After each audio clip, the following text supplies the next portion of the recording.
ஏன் இவ்வளோ டான்ஸ் ஆடாட் பார்க்குறீங்களா? Look at this. வெரா மீன் இங்க ரெண்டு குட்டி சைஸா தான் இருக்கு. இத பாருங்க எவ்வளவு பெருசு, பயமா இருக்கு பாக்க. வெரா மீன் செத்து இருக்கு பாரு. ஏன்னா அது ஆக்சிஜன் கிடைக்காம செத்து போச்சு. உயிரோட இருந்தா அப்படி இருக்கும். انا சாப்பிடலாமா? சாப்பிடலாம். அப்புறம் நண்டு உயிரோட இருக்கா? தொட்டு பார்க்கறேன். தொட்டா நண்டு உயிரோட தான இருக்கும். அப்புறம் அவன் என்ன பண்ணுவான்? அந்த சைடு இல்ல, அவன் செத்துட்டான். ஏய், எல்லாம் உயிரோட தான இருப்பாங்க. நண்டு செத்து போயிட்டான். ஒருத்த டைடி இன்னொன்னு ஹாஸ். சரி, ஓகே, லெட்ஸ் கோ. சொல்லு. Today's catch. ஒரு இவ்வளவு பெரிய வெரா மீன், இவ்வளவு பெரிய டேங்க் கிளீனர், மூணு எல்லாம் செத்துருச்சு. அப்புறம் நண்டு கேட்டகரி வந்து டேங்க் கிளீனர், வெரா மீன், அது கூட பெருசா அது. அப்பா, இது உயிரோட இருக்கணும். நீட்டாவே நல்லா. It is 1 kilo. The half. இதெல்லாம் மூணு நண்டு. யோ, குட்டா. இவன் என்ன புரோட்டா தான் பார்க்கறதுக்கு. பா, முதல்ல தான் இது. ஹாய் ஃப்ரெண்ட்ஸ், நேற்று நைட்டு நாங்கள் வந்து அம்ரல்லா நெட்டில் ஃபிஷ் வேஸ்ட் போட்டு மீன் பிடிக்க வலையை வச்சுட்டு வந்திருக்கோம்.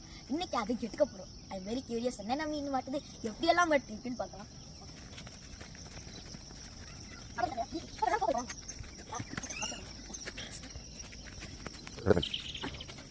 உயிரோட மாட்டிருக்கு மீன். என்ன மாட்டல, யாரும் மீன் மாட்டிருக்கேன். மாட்டல சரியா பாருங்க. கெண்ட மீன், டேங்க் நண்டு, another crab. நல்ல பெருசா இருக்கு அந்த crab. அப்ப 4 crab பா.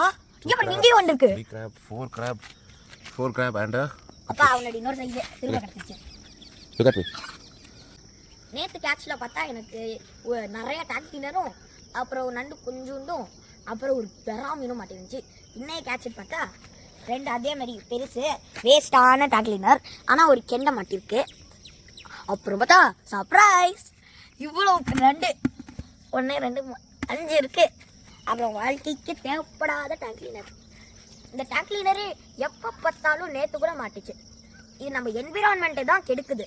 அதாவது மற்ற ஃபிஷ்ஷஸ், நம்ம நேட்டிவ் ஃபிஷ்ஷஸ் எல்லாம் இது கொண்டுக்கிட்டே இருக்கு. நீங்கள் என்ன நினைக்கிறீங்க? அது ஃபிஷ்ஷோட வேஸ்ட்டு சாப்பிடணும்னு நினைக்கிறீங்களா? வாய்ப்பே இல்லை. அதை மைண்ட்லேருந்து எரேஸ் பண்ணிக்கோங்க. இது வெறும் மீனுக்கு தேவைப்பட்ட ஆல்கியை சாப்பிடும். ஸோ இது நம்ம தொட்டிலெல்லாம் யாரோ விட்டுனாலும் நிறையா இருக்குது. எல்லா ஃபிஷ்ஷஸையும் கெடுத்துட்டு இருக்கு. அந்த மாதிரி மீன் தான் இது. ஸோ இது நீங்கள் பார்த்தீங்கன்னா தண்ணிக்குள்ளே தூக்கி போட்டுறாதீங்க. ரோட் வந்து நான் இப்போ அந்த புஷ்ஷில் ஃபுல்